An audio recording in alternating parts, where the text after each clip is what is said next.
بسم اللہ الرحمن الرحیم۔ السلام علیکم۔ اصل غریب کون ہے؟ رسول اللہ صلی اللہ علیہ وسلم نے سوال کیا، کیا تم لوگوں کو معلوم ہے کہ مفلس کسے کہتے ہیں؟ صحابہ نے عرض کیا، اللہ کے رسول، ہمارے یہاں مفلس اسے کہتے ہیں جس کے پاس درہم اور دینار اور ضروری سامان زندگی نہ ہو۔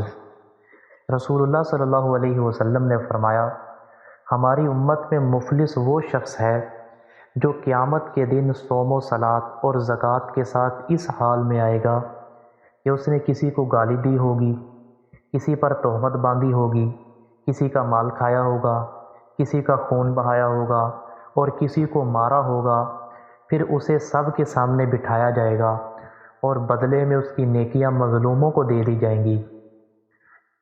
پھر اگر اس کے ظلموں کا بدلہ پورا ہونے سے پہلے اس کی نیکیاں ختم ہو جائیں گی تو مظلوموں کے گناہ لے کر اس پر رکھ دیے جائیں گے اور اسے جہنم میں ڈال دیا جائے گا۔